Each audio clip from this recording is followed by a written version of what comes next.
Bonjour à tous et bienvenue au Social Show propulsé par Isarta, le rendez-vous des pros du numérique et des médias sociaux où à chaque épisode, un créateur de contenu nous transporte dans ses coulisses pour nous dévoiler tous ses secrets en lien avec la création de contenu de manière stratégique et récurrente. Mon nom est Francis Jeté, j'anime le podcast et je te souhaite bon show!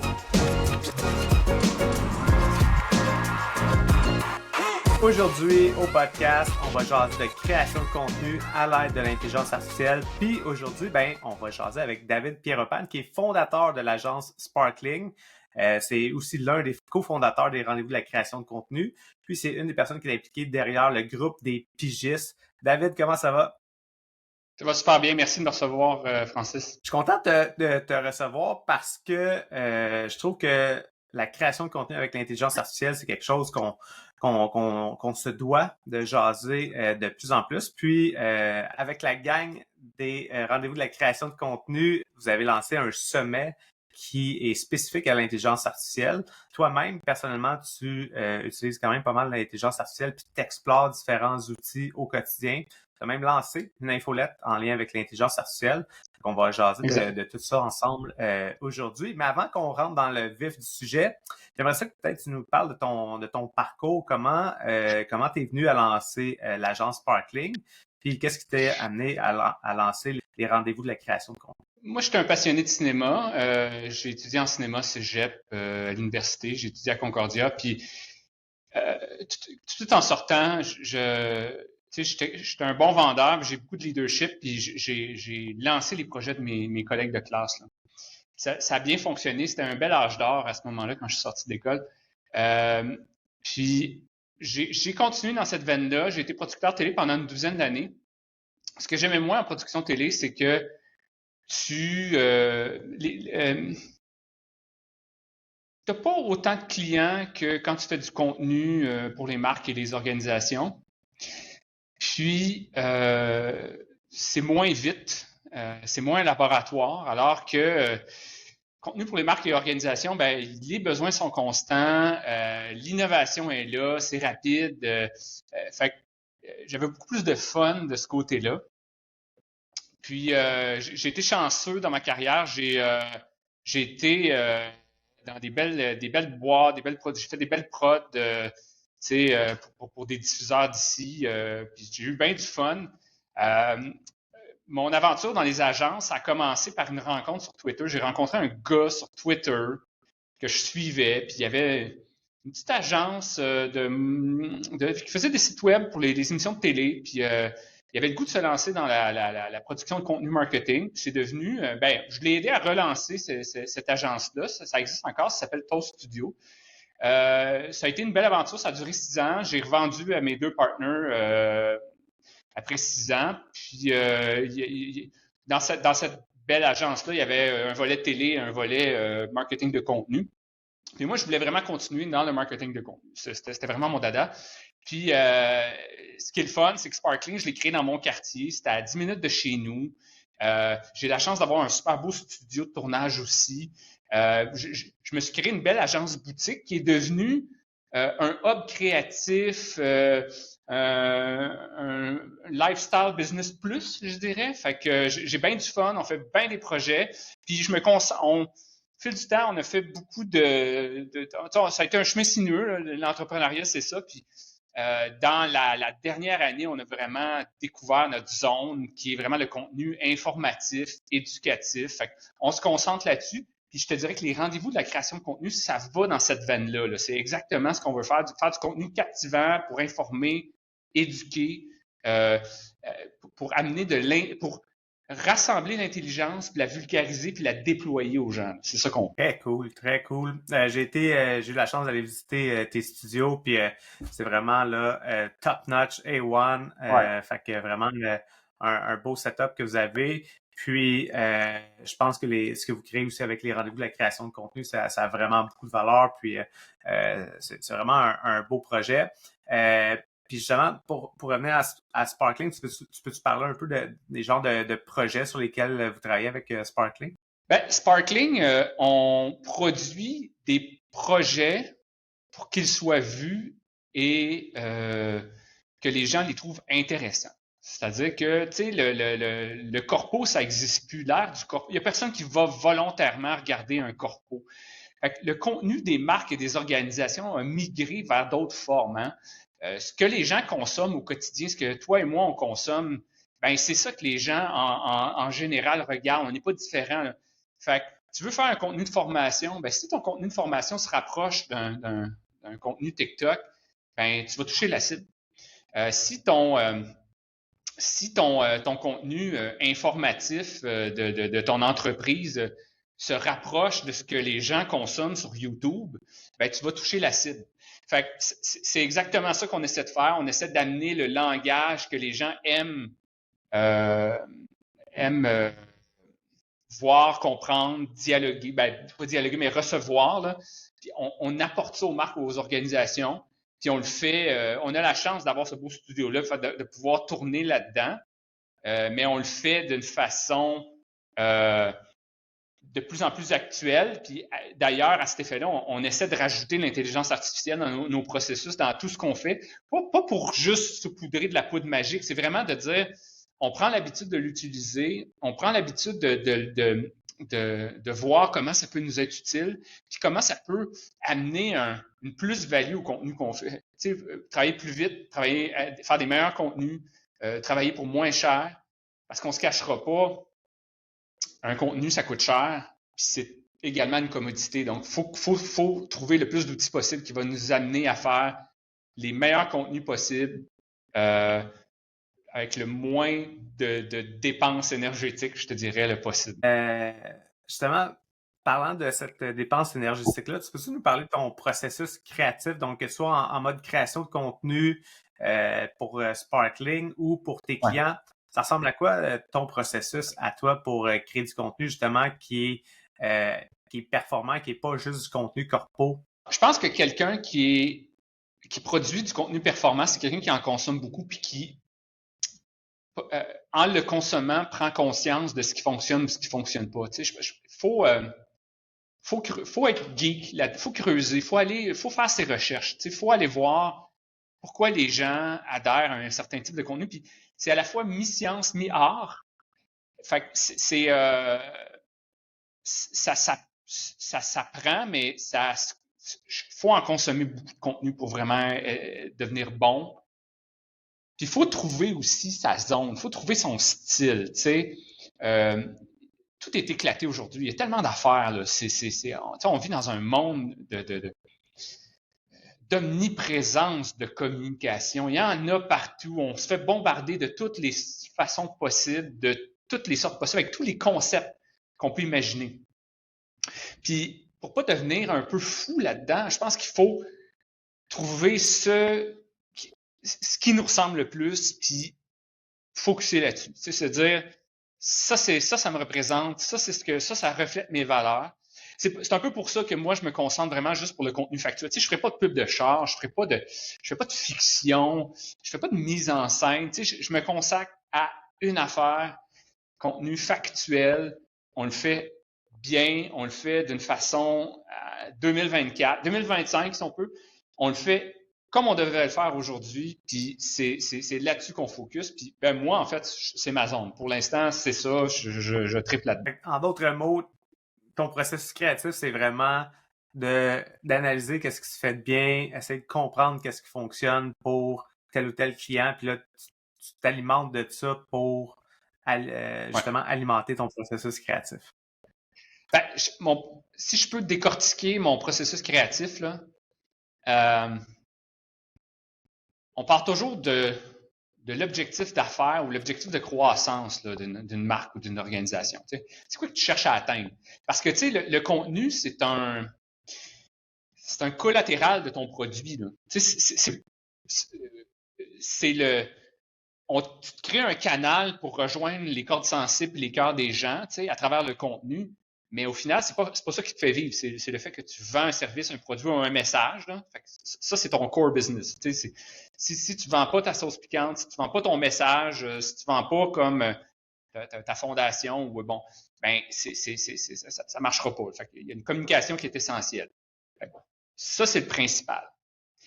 Je dis souvent que ta communication, c'est ton produit, mais sans attente de transaction. C'est l'équivalent de ton produit. Fait que, faut jamais que tu restes loin de ce que tu fais parce que tu règles un problème pour les gens. Là. En tant qu'organisation ou marque, tu existes parce que tu règles un problème pour les gens. Ben, es-tu capable de le régler à travers le contenu aussi? Es-tu capable d'aller plus loin que juste la transaction puis de dire, ben moi, je vais t'aider en partageant mes connaissances, en te disant c'est quoi mon processus, en t'en donnant plus, tu sais, puis c'est pas plus compliqué que ça, la communication de marque. Tu pars du besoin. Fait une fois qu'on est parti du besoin, là, après ça, c'est OK, comme producteur, moi, je suis le modem. Là. Comment je vais toucher le cœur des gens, là, puis rattacher les deux ensemble, tu sais. Nous, on est la colle, on est le lien, on fait la connexion. Ça, c'est important parce que ce que je vois là, en ce moment dans la communication de marque, c'est qu'il y a beaucoup de disconnects. Il y a beaucoup de marques qui ne font que parler d'eux, dire à quel point on est bon, puis ça, puis les gens, ils en ont rien à foutre. Les gens, eux, ils ont un problème à régler. Ils veulent entendre parler les marques. Ils veulent avoir une relation avec toi. Là. Ils sont bénévoles, ils sont game là, de vouloir participer, tu sais, mais si toi, ton message, c'est pas de les aider, mais essayer de leur vendre ou survendre, ça marchera pas. La connexion se fera pas, tu sais. Fait que faut qu'il y ait un point où les marques et l'audience se rencontrent avec, tu sais, imagine un diagramme de Venn, là, ben, est là ta relation, puis c'est ça ton contenu. T'sais. Ouais, puis tu sais, dans cette relation-là, tu dis, il y a beaucoup de marques qui essaient de vendre. Puis on dirait, moi, j'ai commencé à remarquer qu'il y a des marques sur des plateformes comme TikTok où on essaie de créer du contenu à la TikTok, mais justement, on est complètement à côté de ce problème-là qu'on doit régler ou quoi que ce soit. Donc, on crée du contenu qui est divertissant ou qui est intéressant, mais qui est tellement pas lié à l'objectif de la marque ou l'objectif communicationnel qu'à un moment donné, ça, on dirait que ça tombe à côté. Fait qu'il y a cet autre piège-là, tu sais, au-delà d'être juste en mode vente, c'est de juste divertir puis essayer d'être présent sur une place sans nécessairement trouver son market fit, si on veut. C'est vrai. Puis c'est pour ça que les gens qui ont du succès sur les médias sociaux, il n'y en a pas tant que ça. Par rapport à toute la noise qu'on a, là, est-ce qu'on peut être un peu plus éloigné de du problème qu'on règle, puis de toucher des cœurs sensibles? Je pense que oui. Une des façons que je vois là, souvent, puis qui est vraiment intéressante, c'est juste documenter ce que tu fais. Puis c'est bête, là, mais tu sais, mettons, Salvatore le fait, Midday Square le fait. Puis là, on les nomme tout le temps, mais tu sais, la recette est simple. Ils documentent ce qu'ils font, ils essaient, puis c'est un immense laboratoire, ils testent plein d'affaires. Mais ils documentent ce qu'ils font, puis ils sont hyper clairs sur ce qu'ils sont en train de faire. Je pense que le gars de Midday Square, sur Twitter, disait, moi, mon objectif, c'est 100 millions de revenus annuels. Il l'a dit, là. Il bâtit son entreprise en public. On fait partie de l'expérience qui est en train de nous faire vivre, là. On en fait partie, tu sais. On a accès à comment il va se rendre là. Puis, son problème, le problème qu'il règle, c'est quoi? Ben, d'offrir une collation de mi-journée. Est-ce qu'il y a un lien avec le backstory? Je pense que oui. Je pense que rendu là, je pense qu'on peut raconter son backstory parce que de toute façon, ça démontre aussi une forme on devient un livre ouvert, on devient sincère, on démontre clairement tout ce qui est là. Puis on prend aussi l'habitude de se documenter. Tu sais, ça, c'est quelque chose que les marques font pas assez, là, c'est documenter ton processus. Puis d'ailleurs, à cet effet-là, nous, moi, je fais de la production, toi, tu fais du contenu, on est dans notre environnement. Moi, ce que je fais au quotidien, là, je trouve pas ça si fantastique que ça. Dans le sens que je suis un travailleur de bureau, des fois, je suis en studio, tout ça, mais quelqu'un qui me suit, là, qui filme ce que je fais, ben, ça peut intéresser quelqu'un. C'est sûr. Le backstory de ce que je fais, etc. Dans mon cas, si on démontre c'est quoi notre recette, comment on fait, ben, ça va rassurer les gens qui veulent faire de la production puis ils veulent faire affaire avec nous.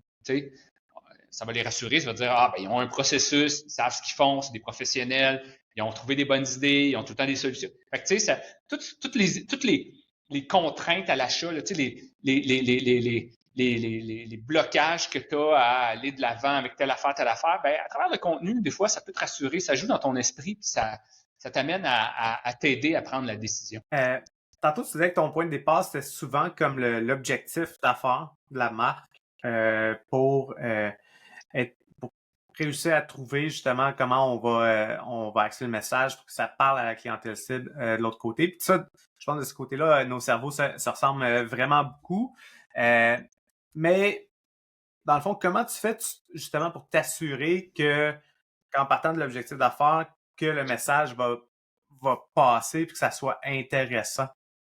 Parce que ça, souvent, c'est là que les gens réussissent pas. Tu sais, puis oui, documenter, je ne cesse de le répéter à quel point c'est comme le réflexe numéro 1 qu'on devrait développer pour après ça être en mesure de raconter des histoires pour intégrer cette notion-là de storytelling. Mais au-delà de ça, toi, comment tu fais pour t'assurer que ben, justement ton client il win parce on atteint ses objectifs d'affaires d'un côté, mais comment on fait pour s'assurer que ça parle à l'audience? Une des premières questions que je pose là, en appel de découverte avec un nouveau client, là, c'est OK, à qui tu parles et comment tu vas les rejoindre? Ça sert à rien que tu mettes 10 000, 100 000 piastres sur du contenu puis que tu n'as pas développé ton canal, tu ne sais pas où tu vas diffuser, comment tu vas t'adresser à eux. Tu sais, j'ai vu plein de belles campagnes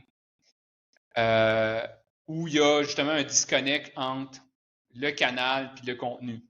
Exemple, tu fais une super belle pub là, ou une fiction qui se passe dans le monde de l'entrepreneuriat pour intéresser les jeunes à se lancer en affaires, tout ça, tu sais, puis c'est une grosse fiction, là, tu sais, puis tu le diffuses sur TikTok, tu sais, alors que c'est clairement fait pour être avant un film au cinéma, beaucoup plus, dans la forme que tu as choisi de le faire. Si tu le mets sur TikTok, tu sais, fais du contenu que ton audience consomme sur TikTok. Là. Tu sais, va pas dans le sens contraire du trafic. Faut pas y avoir un accident. Fait que, fais ça, là, tu sais. Mais souvent, c'est comme, on va essayer on a une idée, on va aller. Puis ça, c'est le problème, c'est qu'on est souvent trop attaché à une idée qu'on pense bonne. Mais tu sais, les bonnes idées, là, valent 5 cents, là, tu sais. Ce qui vaut cher, c'est d'avoir de trouver le fit parfait entre un contenu, une audience, un canal, puis que là, tu touches ta cible, puis tu vas atteindre ton objectif.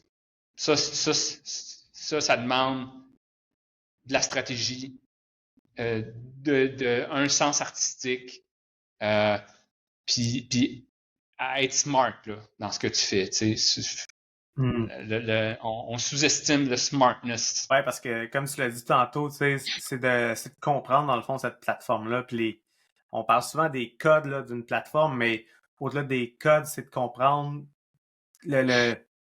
les ingrédients clés d'un contenu qui vont faire que ça va résonner sur telle plateforme ou telle plateforme.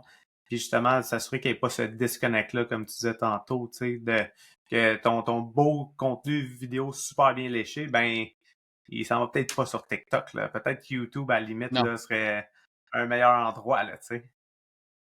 J'ai développé un acronyme qui m'aide dans tout ce que je fais. Fait que, mettons, je fais un contenu, je travaille pour un client. C'est un acronyme super simple. Ça fait des années que je l'ai comme raffiné, puis ben, c'est devenu quelque chose que je me rappelle. Là. Tu sais, c'est un mot, c'est le mot FACE, F-A-C-E-S. C'est très simple. Je vais te le dire, je vais te le révéler. F, c'est focus. Focus sur ton objectif. Là. Perds pas ça de vue. Là. Tu pourrais faire un podcast sur 1000 sujets. Concentre-toi. Là. Rappelle-toi c'est quoi l'objectif. Focus. A pour action. Dans le sens que, je veux dire, peu importe ce que tu fais dans la vie comme entrepreneur ou en communication, si tu penses à plein d'idées, puis tu l'enregistres, puis tu le diffuses pas, ça marche pas. C'est une business d'action. T'es récompensé pour les actions que tu mets de l'avant. Le C, c'est pour constance. Si t'es pas constant, puis là, je dis pas être constant de dire publie à chaque jour, 365 jours. Non, c'est juste débile. Non. Si tu dis que tu vas faire une infolette à chaque 2 semaines, fais-la à chaque 2 semaines. Puis s'il y en a une semaine que c'est moins bon, ben il en faut une moins bonne une fois de temps en temps. C'est pas grave. Fais-le. Constance. E, c'est pour équilibre. L'équilibre, c'est fais pas 1000 contenus puis tu diffuses jamais ou tu diffuses comme. Assure-toi que tu as un équilibre dans tout ce que tu fais, là. C'est-à-dire, consacre du temps à ta business, développer tes affaires. Le contenu, c'est pas l'affaire la plus importante dans ta business. C'est un appui, tu sais. Fait que tout ça doit être important. Fait que l'équilibre, c'est important. Puis l'équilibre aussi, ça va aussi de si tu fais du contenu, mais tu penses pas à la diffusion, ça marche pas. Faut que tu trouves la juste balance. Puis le S, c'est mon préféré, c'est smartness. C'est bête, mais on est tous très intelligents, mais on n'utilise pas 100% de notre intelligence tout le temps. Quand tu fais quelque chose, essaie de faire appel à ton côté smart. C'est-tu smart ce que tu fais? C'est-tu la bonne chose que tu devrais faire? Parce que tu ne tombes pas en amour avec tes idées, puis tes lubies, puis tu dis, je me consacre toute ma semaine à ça, puis finalement, ça ne sert à rien. Reste smart dans ce que tu fais. Puis on le sent quand c'est pas nécessairement la bonne affaire, mais on le fait quand même. Reste smart. Fait facile, face, focus, action, constance, équilibre, smartness. Ouais, c'est vraiment excellent. Puis moi, je trouve que tu as mentionné, c'est équilibre, qui pour moi est complètement directement en lien avec la constance aussi. Donc, comme tu disais, ben si tu essaies de publier à tous les jours, mais après un mois, mettons, ou après 7 jours, ça va t'épuiser. Tu n'auras pas trouvé cet équilibre-là, justement. Puis comme tu as dit, l'autre élément en lien avec l'équilibre, c'est souvent, ben, on va investir beaucoup d'argent sur la production du contenu. Après ça, on n'investit pas sur la distribution de ce contenu-là. Fait qu'encore une fois, cet équilibre-là, il est souvent oublié. Fait que, on a mis tout notre temps sur la création du contenu. Puis après ça, tu essaies de couper les coins ronds pour ta distribution. Ah non, je ne veux pas la publier sur telle plateforme, puis telle plateforme, puis telle plateforme. En plus, c'est ben trop long.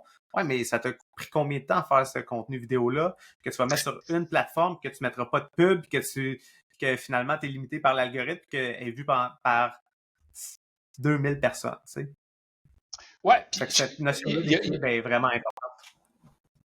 Puis, les gens ne font pas le calcul de la valeur de leur temps versus la valeur du temps qu'ils consacrent à la diffusion. Je te donne un exemple. Mettons que tu mets une demi-heure à écrire un texte, une demi-heure à l'enregistrer, une demi-heure à le monter.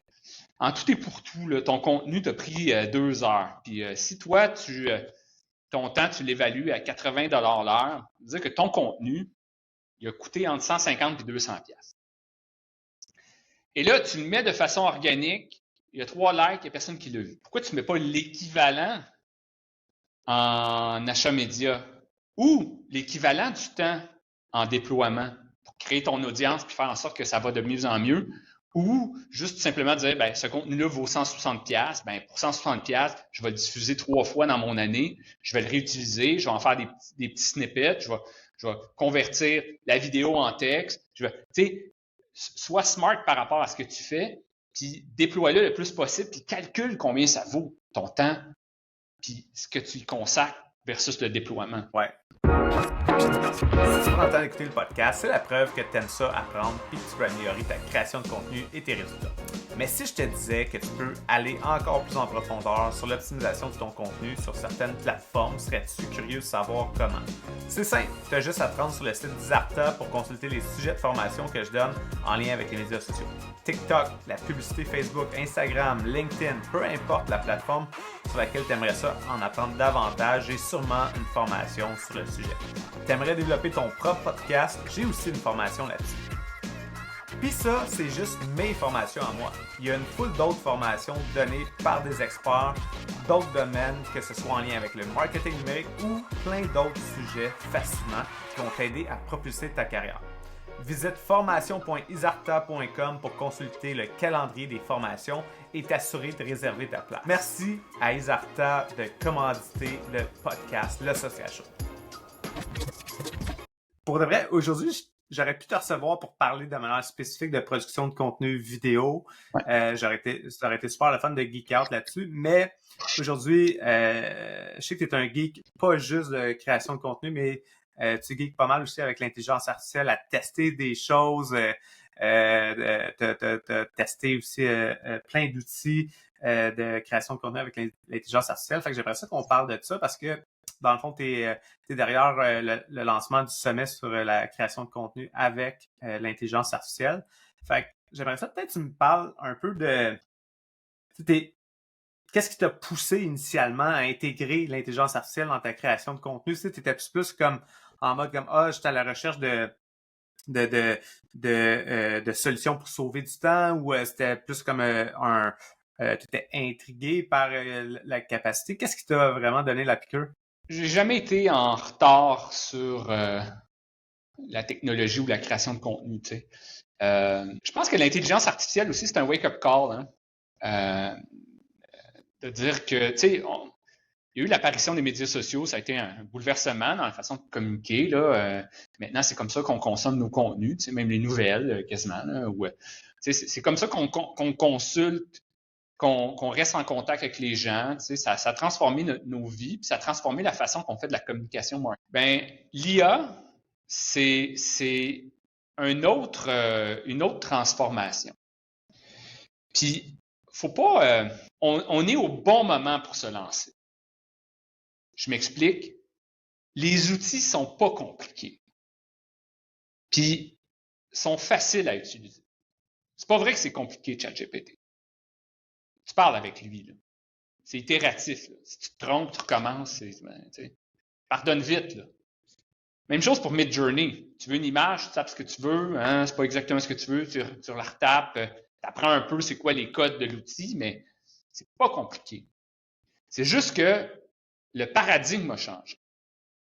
Au lieu d'être des boutons, au lieu d'être des formulaires, un crayon papier, etc., c'est des commandes. Mais qu'est-ce qu'il y a de différent à commander quelque chose à tes enfants au restaurant, tu sais, ou à le faire à une machine? C'est pas tant différent que ça. Fait que pas de raison d'avoir peur, il n'y a pas de raison de... Puis c'est des outils qui sont faits pour l'essai-erreur. Fait que, essayez tout de suite, là. Attendez pas que ça devienne compliqué. Attendez pas que ça devienne trop lourd à apprendre. C'est là le moment. Que les gens, on cherche tout le temps la recette magique. Hein? Fait que là, les gens, ils cherchent les 50 prompts pour te permettre de faire telle affaire, mais tu n'as pas besoin de ce prompt parfait-là, dans le fond. Tu as besoin de développer ta compréhension de l'outil pour travailler avec puis apprendre à discuter puis à le prompter, dans le fond. Tu l'as dit, là, 50 prompts pour ci, pour ça. Fuck that. Oubliez tout ça. Ça change à chaque semaine. Il y a une façon de parler à l'outil. Mais la seule façon de devenir bon, c'est de le faire. C'est de le faire avec constance. C'est de l'intégrer dans son quotidien. C'est de l'avoir comme outil d'assistance. Puis même là, OpenAI a annoncé GPT-4 Omni, qui devient ton assistant personnel. C'est encore plus facile. Tu peux lui parler, là, au lieu de l'écrire, tu lui parles, c'est encore mieux. Tu vas pouvoir lui montrer des choses. Puis, tu sais, je veux dire, puis moi, ce que j'adore là, de l'intelligence artificielle générative, là, puis ce qu'on vit en ce moment, c'est une victoire du langage humain. On parle à l'outil qu'on a développé avec le langage humain qu'on a, là, langage naturel. C'est pas comme on prend un chemin tortueux pour qu'ils nous comprennent. Oui, on en prend un chemin tortueux des fois, Mais plus l'outil devient intelligent, plus il comprend nos nuances, plus il comprend nos idiomes, nos expressions idiomatiques, il comprend nos façons de faire, il s'adapte à nous, puis ça s'en va dans cette direction-là. C'est fantastique, là. Fait que t'as pas à... Puis, je vais prendre l'exemple de Photoshop. Photoshop, ça peut intimider du monde, là. Les gens préfèrent Canva bien plus simple, là, c'est l'interface graphique beaucoup plus simple. Mais là, l'intelligence artificielle, c'est encore plus simple. C'est encore plus simple. C'est une barre, tu écris ce que tu veux, tu fais Enter. Là, c'est sûr que tu vas me dire, oui, mais là, je veux faire telle vidéo, telle affaire. C'est sûr que si tu veux comme faire des effets spéciaux, comme dans le film Dune, je dis comme, malheureusement, ça marche pas. Ça marchera pas, là. À court terme, tu n'auras pas le résultat, tu n'auras pas la scène de Dune. Mais écoute, moi, j'en ai vu, là, des gens qui font des affaires comme complètement débiles avec l'intelligence artificielle. Mais, comme dans toute affaire, ces gens-là étaient déjà bons dans quelque chose. Ils étaient déjà bons. Et ils ont mis le temps pour découvrir les outils puis l'intégrer dans leur pratique. Fait que c'est quoi la leçon? C'est, si tu es bon dans quelque chose, tu vas être encore meilleur avec l'intelligence artificielle. Si tu n'es pas bon dans quelque chose, puis tu dis l'intelligence artificielle va combler mes lacunes, tu vas être pas bon, mais avec l'intelligence artificielle. Fait que, mais là, le problème, c'est que si tu es un génie, là, mettons, moi, je suis un génie des médias sociaux, je m'appelle Francis.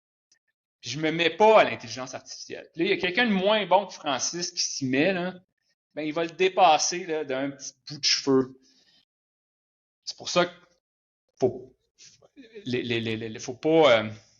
faut pas attendre avant d'intégrer ça à sa pratique parce que tout le monde est en train de le faire. Ben, pas tout le monde, mais certaines personnes moins bonnes que vous est en train de le faire. Puis ça, c'est important de pas se faire dépasser par ça. C'est quoi tes conseils justement pour ceux qui ont commencé peut-être à intégrer l'intelligence artificielle, mais que savent peut-être pas comment l'intégrer pour la portion création de contenu? Donc, il y a plein de gens qui, peut-être, là, ils posent des questions ou ils interagissent un peu avec ChatGPT ou quoi que ce soit, mais ça serait quoi tes conseils vraiment spécifiques à la création de contenu? Comment intégrer l'IA dans la création de contenu? Ouais. Comment intégrer l'IA? Ben, premièrement, il faut l'utiliser et maîtriser l'outil. Il faut que tu l'utilises de plus en plus. Il n'y a rien qui va remplacer le travail et le temps. Ce qu'il faut comprendre là, dans la création de contenu, c'est le début, c'est l'être humain qui fait un input dans la machine. Je donne quelque chose à la machine. La machine, un réseau de neurones, réfléchit, elle te donne quelque chose, et elle te le renvoie. Mais là, toi, si tu prends ça, puis tu fais juste comme le publier, là, il manque une étape à la fin. L'étape à la fin, c'est la révision humaine. C'est l'humain qui reprend ça puis dit « Ah, c'est une bonne idée, je vais juste le packager pour que ça fit TikTok, pour que ça soit bon dans mon texte. » Fait qu'il faut jamais oublier ça. L'humain est au début puis à la fin de la chaîne. Tout le temps. Au milieu, ça peut être l'outil que tu veux. Ça peut être Canva, ça peut être Photoshop, ça peut être whatever. Mais si à la fin, tu fais juste comme prendre ça, puis tu n'en marchera pas. Puis il faut pas oublier qu'en intelligence artificielle, bullshit in, bullshit out. Tout le temps. C'est systématique. Les machines vont pas te comprendre à demi-mot. Ça arrivera pas. Ils vont peut-être te comprendre parce que tu l'as programmé pour qu'elles te comprennent. Tu as donné un back-end, puis tu as donné des instructions de départ, mais c'est systématique, bullshit in, bullshit out. Si tu lui donnes pas assez d'informations sur c'est quoi que tu veux, parce qu'elle n'est pas dans ton cerveau, là, hein? C'est pas, faut que tu lui parles comme si tu parles à ton conjoint, ta conjointe, là. La personne ne comprend pas ce qu'il y a dans ta tête. Fait que, c'est une machine, c'est encore pire, là. Elle comprend pas les nuances, les intentions, pas encore, du moins. Fait qu'il faut absolument que tu sois le plus clair possible sur c'est quoi tes intentions, qu'est-ce que tu veux, c'est quoi le backstory aussi, explique le contexte, explique ce que, tu expliques tout, tu lui donnes, puis après ça, c'est itératif. Faut pas que tu assumes que la première réponse que tu vas avoir va être bonne. Jamais, jamais, jamais. Ça, puis tu le sais, Francis, tu fais un contenu, tu vas jamais publier ton premier draft. C'est pas, tu vas faire une session photo, tu vas prendre 100 photos, tu vas-tu comme dire, moi, c'est la première. Non, ça marche pas de même. Tu prends pas la première, tu prends celle qui fait le mieux avec ce que tu as besoin. Mais c'est la même chose avec l'intelligence artificielle. Ça change pas. Ça change pas. Fait que si tu as fait 100 essais, puis tu en aimes 2-3, ben, tu dis, gars, moi, j'aime ces 2-3-là. On peut-tu travailler ces 2-3-là? Ben oui, mais parfait. Puis moi, j'aime ça. J'aime ça que ça soit pas un travail de genre, c'est bon spontanément. Non. Ça demande du travail, ça demande de la révision, ça demande de l'itération, puis c'est exactement ce qu'il faut pour l'être humain. Il faut qu'on s'habitue à ça, puis il faut que ça reste comme ça. Ouais, puis tu sais, ça, je pense, c'est un message vraiment important parce que j'ai l'impression qu'il y a beaucoup de gens qui entendent l'intelligence artificielle, ça nous permet de sauver du temps, puis ça nous permet d'être plus efficace. Puis donc, je pense qu'il y a bien des gens qu'est-ce qu'ils entendent là-dedans, c'est qu'on a juste à déléguer, puis on sauve du temps. Mais en réalité, moi, en tout cas, moi, personnellement, c'est pas comme ça que je perçois l'intelligence artificielle présentement. Ça peut nous faire sauver du temps à certains endroits, comme de l'analyse de data ou des choses comme ça, là, éventuellement, où on va être capable de cruncher beaucoup de data. Puis je dis éventuellement, déjà avec les outils être capable d'uploader des Google Sheets, des Excel, ça nous permet déjà de faire ça. Mais j'ai l'impression que les gens oublient que travailler avec l'intelligence artificielle, c'est pas juste pour sauver du temps. Ça demande quand même ce travail-là de back and forth qui demande du temps au final. Ça va remplacer, puis ça doit remplacer ce qui n'a pas de valeur dans notre... Tu sais, si notre job, c'est de créer du contenu, ce qui a de la valeur dans notre travail, c'est l'intuition qu'on a, les bonnes idées, la curation qu'on fait, le regard qu'on a à la fin quand on juge si c'est un bon contenu ou non, toute la chaîne stratégique. Mais tu sais, retranscrire tes notes, il n'y a pas de valeur ajoutée à ça. Là. À part si c'est un réflexe que tu as, tout ça, mais tu sais, toutes les tâches qui n'ont aucune valeur ajoutée, là, ben, faut qu'on s'en débarrasse au plus vite possible. Pour que justement, on se concentre sur ce qui a de la valeur, ce qui est beau aux yeux des humains, ce qui est intéressant. Puis ça va être ça. Puis ça s'applique dans tous les champs de la société. Là. Tu es designer, mettons, tu es costumier pour le cinéma. Là. C'est quoi qui a de la valeur, c'est quoi qui n'a pas de valeur. Ça, c'est un bon exemple. Il y a quelqu'un qui m'a donné cet exemple-là de la costumière de cinéma. Est-ce qu'il y a plus de valeur ajoutée à aller chez Simons, acheter du linge puis le retourner, ou imaginer des looks avec des logiciels d'intelligence artificielle, puis quand elle est sûre de ce qu'elle veut, ben elle va le chercher, tu sais. Je pense qu'elle a la valeur ajoutée. Tu sais. Dans son travail, je pense pas que faire de la route puis retourner des affaires, ça a une valeur ajoutée. Fait que c'est la même chose dans tous les domaines. Ce qui n'a pas de valeur ou ce qui te fait chier, là, puis ce qui te dérange, puis ce que tu n'as pas de fun. Par contre, si tu as du fun à faire une tâche répétitive, puis que tu te dis c'est moi qui dois la faire, ben, si tu ne peux pas, le fais-la. Correct? Pas de personne qui te l'enlève. Mais si tu n'aimes pas une tâche, tu trouves une façon de l'automatiser, ben ta qualité de vie va juste être améliorée. Justement, parlant de qualité de vie ou d'intégrer l'intelligence artificielle, tu sais, comment tu fais, toi, pour mesurer l'impact de l'intelligence artificielle sur tes projets ou sur la création de contenu en termes de dire comme pour ce genre de tâche-là, je trouve que ça vaut la peine. Pour tel autre type de tâche, je l'ai testé, puis on dirait que je perds plus de temps quasiment, tu sais. Ouais.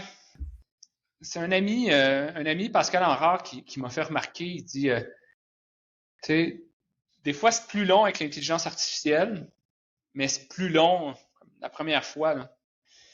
Après ça, ça devient moins long, dans le sens que quand c'est un outil que tu prends l'habitude d'utiliser et d'implanter, ça va peut-être prendre plus de temps ou être plus long au début, mais ça va s'améliorer avec le temps. C'est sûr que nous, on a essayé plein d'affaires là, à l'agence, puis il y a des projets qu'on a dû laisser tomber. Là. des choses qu'on a fait avec l'intelligence artificielle qu'on s'est dit, OK, ça va être plus long, plus coûteux que si on fait juste le tourner. Puis le bon exemple, c'est l'écran vert en arrière. On devait créer des personnages dans Midjourney pour créer un genre de stop motion. Puis on était constamment insatisfait du résultat parce que c'était pas exactement ce qu'on voulait. Puis là, ben, on a tout simplement pris la décision de faire venir des figurants en studio puis les filmer. Puis ça va prendre le même temps, ça va coûter le même prix, mais on va avoir exactement ce qu'on veut. Fait que, au final, la technologie n'était pas rendue là, puis bon, il aurait fallu qu'on le fasse, exemple, on a exploré, on s'est dit, OK, on le fait en motion capture, on crée un personnage en 3D, mais là, rendu là, c'est comme, là, ça devient compliqué, on s'embarque dans quelque chose. Ceci dit, le fait qu'on l'ait exploré, puis qu'on a constaté la limitation des outils en ce moment, fait en sorte qu'on va rester à l'affût, on va se dire, OK, ben, quand ça va être possible, on va le faire.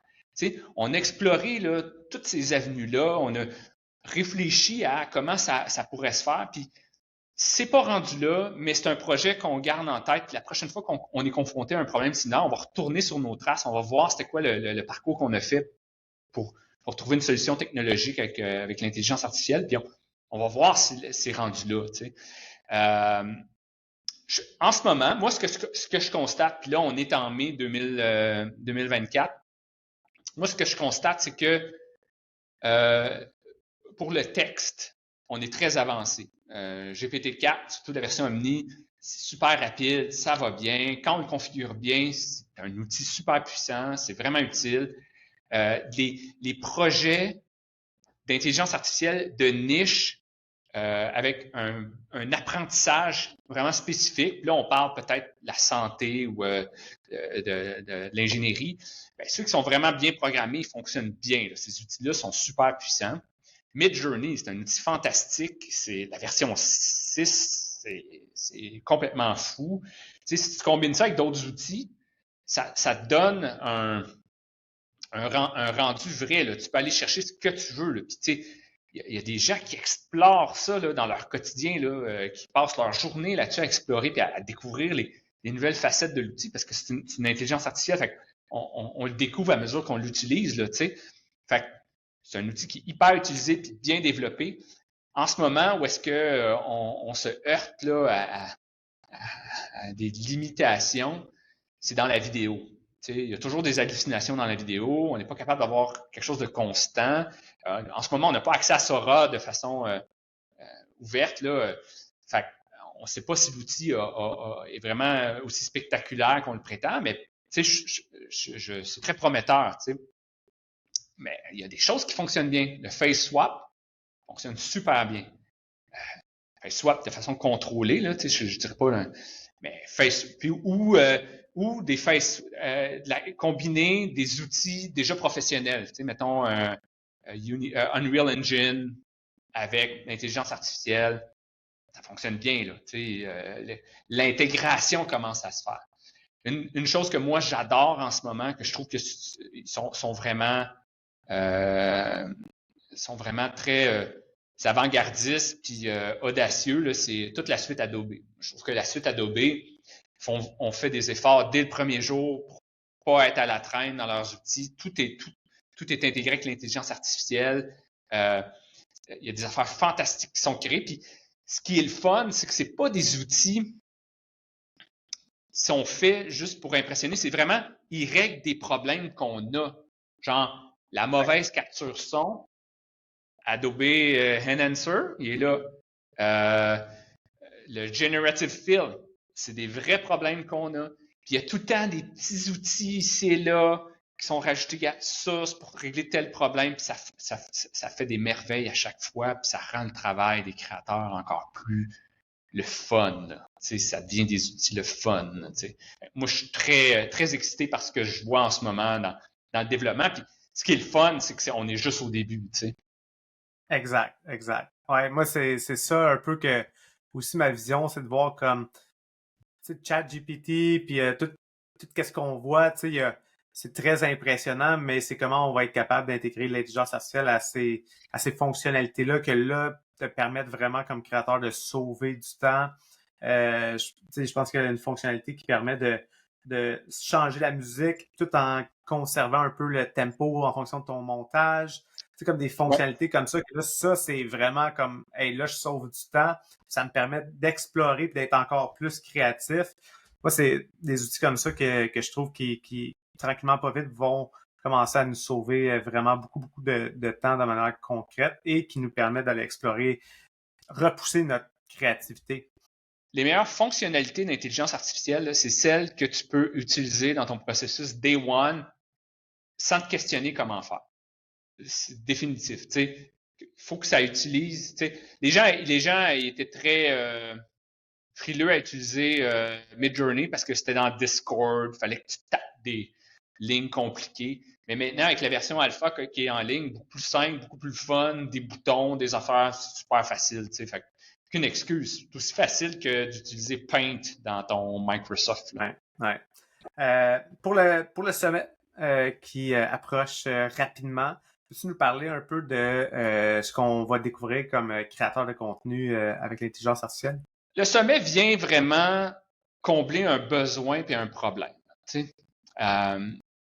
Les gens y entendent parler d'intelligence artificielle, mais ils voient des gens se lancer, puis avoir du succès, puis ça faut par où commencer. Fait que nous, on a voulu régler ce problème. Genre, par où je commence? Ben, prends une journée, le 29 mai, viens, écoute les 6 panels, puis c'est 6 panels vraiment solides. Premier panel, la transformation du rôle de créateur. Comment on passe de créateur à programmeur, réalisateur, curateur. Parce qu'on en est là. Il va y avoir une transformation du rôle de créateur, puis il faut en parler. Deuxième panel, comment on parle aux machines.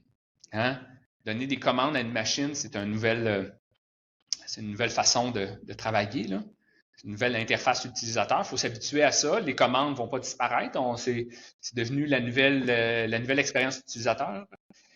Ben, il faut comprendre comment les machines fonctionnent et comment on doit leur parler pour atteindre nos objectifs. Ça, c'est très important de le faire. Fait que j'ai réuni deux personnes que j'adore, Pascal Henrard, Alexandra Martel, qui vont venir nous en parler. Le troisième panel, très simple, sur l'heure du dîner, on s'est dit, on va appeler Brigade Web qui documente tous les outils d'intelligence artificielle qui existent pour la création. Là. On va leur dire, ben, dites-nous c'est quoi le top 25. Là. Fait que c'est 25 outils à 25 minutes. Fait que si toi, tu veux juste découvrir des outils, là, ben, c'est le panel parfait. Là. Tu t'assois avec ton sandwich sur l'heure du dîner, puis tu vas entendre parler de 25 outils que tu ne vas pas utiliser demain matin. Là. Que ce soit qui fait de la musique pour toi automatiquement, des vidéos un peu hallucinatoires, il y en a là, ou qui automatise ton montage. On va en parler là, à ce moment-là. Début d'après-midi, c'est important de savoir ce qui se passe dans les agences. Parce que souvent, les agences sont à l'avant-garde des transformations. Moi, j'ai parlé à beaucoup d'agences. J'ai été voir, j'ai espionné, j'ai été voir mes amis ici pour voir où il y en était. Ils ne sont pas plus en avance que bien du monde. Il y en a qui le sont, il y en a qui le sont moins. J'ai demandé à 3 agences s'ils pouvaient nous ouvrir leurs portes, nous parler de qu'est-ce qu'ils font, comment ils l'ont intégré. Avec des trucs d'agence, tu sais, de comment ils l'ont intégré autant dans leur processus que dans leur création. Puis ce panel-là risque de vraiment être super intéressant parce que là, on va vraiment apprendre des trucs. Tu sais, ceux qui travaillent à haut niveau, là, on va savoir ce qu'ils font en ce moment. On ne pouvait pas faire un sommet sur l'intelligence artificielle sans parler de l'aspect légal et éthique. Fait qu'on ne voulait pas ennuyer les gens, fait qu'on a appelé une avocate qui est intéressante. Donc, Aïcha Tori va venir nous parler. 30 minutes, panneau un peu plus court, mais c'est des questions en rafale. On va savoir d'où ça vient, le contenu qui est créé par l'intelligence artificielle, comment se protéger en tant que créateur, est-ce que le contenu m'appartient? Toutes ces questions-là vont être répondues. Et le dernier panel, et non le moindre, Alexandre Theodorescu de chez 7 doigts de la main et Jean-Luc Sancartier de chez Google vont venir avec moi spéculer. Donc, on va se dire, OK, c'est le dernier panel de la journée, on s'en va vers le futur. Qu'est-ce qui se passe dans 1 an? Qu'est-ce qui se passe dans 5 ans? Qu'est-ce qui se passe dans 10 ans? On va se fier à l'histoire. On va se dire, OK, mais qu'est-ce que l'histoire a à nous apprendre? Puis qu'est-ce qui s'en vient? 1 an, c'est facile. C'est annoncé. Là. Tout le monde annonce que moi, dans 1 an, je vais voir ça, je vais voir ça. Bon, parfait. 5 ans, c'est un petit peu plus difficile. Mais on peut spéculer. Puis les gars vont se plier à l'exercice avec plaisir. Ils vont le faire avec nous. Puis ça va nous donner une vision du futur. Puis là, c'est important parce que, Francis, place-toi il y a 10 ans. Là, qu'est-ce que tu faisais? Comment on le faisait? Puis dans 10 ans, ben la transformation va être énorme.